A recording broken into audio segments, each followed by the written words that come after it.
for me, when I was young, I had two grandparents die. Right. So grandmother passed away of breast cancer, grandfather on the other side passed away from a heart attack. Yeah.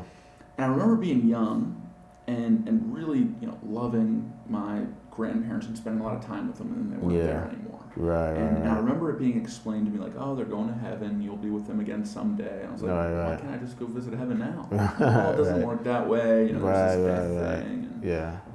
And so I knew, I guess that's when I was introduced to it, like, hey, this concept that our consciousness, our life, our soul isn't always going to be in this body. Right. Somewhere else it does something else, but there's this Passover, this change.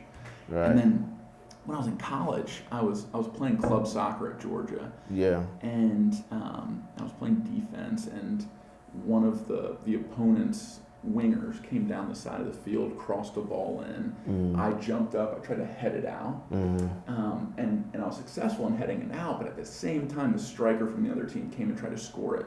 Oh, okay. So as I jumped up and turned and hit the ball out, the crown of his head went right into the temple of mine. It's the softest part of my head, hardest part of his. And as soon as I was hit, I was out of my body. Yeah.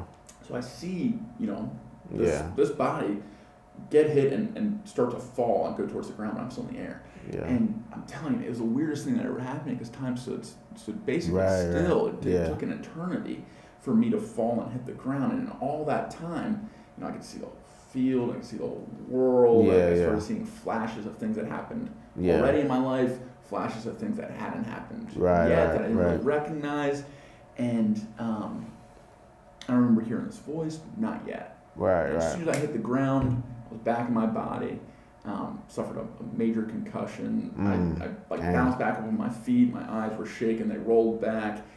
The referee saw the whole thing, called the game. Yeah. Dang. They called the game? Called the game. Wow. Yeah, so it was second half. It was kind of towards the end. We were up a couple goals, and they just like. Wow. Okay. And so I went to the ER. Spent the night in the ER.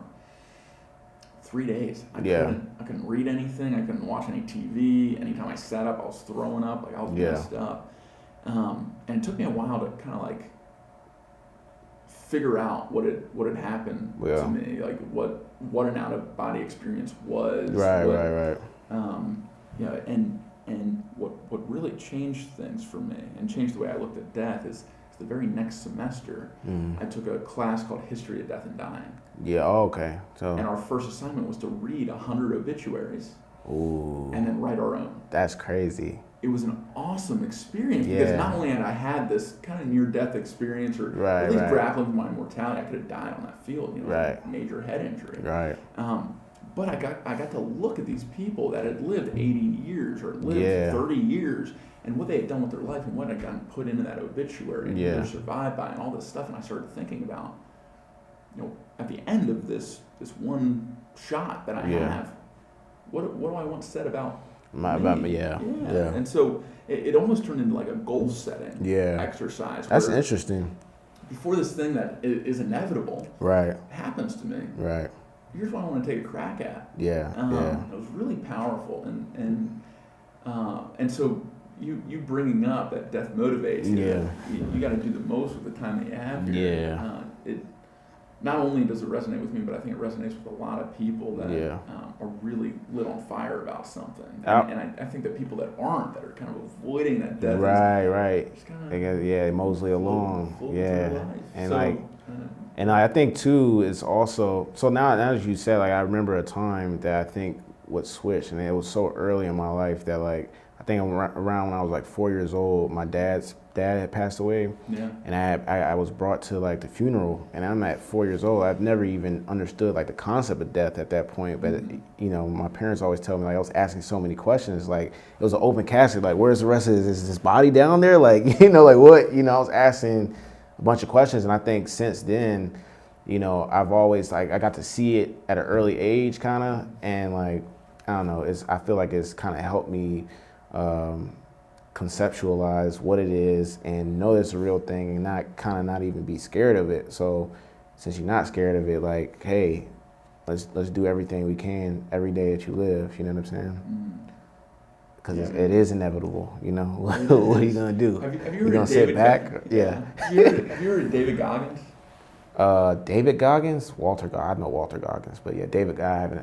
Yeah, so he's a freak of nature. He's gone through SEAL training, Ranger training, Green Beret training, paratroop rescue training. Yeah. He basically loves these really challenging things in his life, and he's had this major transformation from 300 something pounds down to 180 pounds in a SEAL. That big of a switch.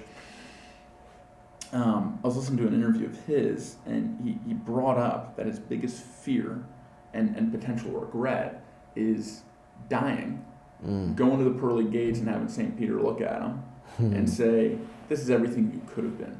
You could have been a Navy SEAL, you could have been a Green Beret, you could have been a Ranger, and this is what you were. And look how much distance there is between us. Look how much you left on the field, basically.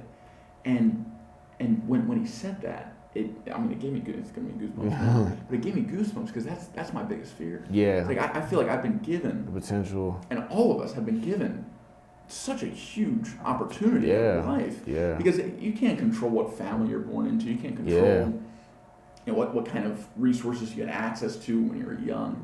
But what you can always control is how you respond to those things. And with anything, you can choose to focus on the negative or focus on the positive. You can choose to make it a better situation or a worse situation with your actions.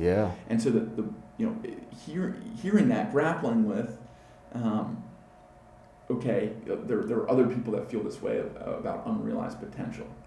Being their biggest fear. How do they deal with it? They throw themselves into fear. They throw themselves into uncomfortable situations and see how they respond. So just like you were saying earlier in our talk, where you're like, I didn't know what was going to happen for the followers, but like, just gotta throw yourself in there sometimes. Feel and see.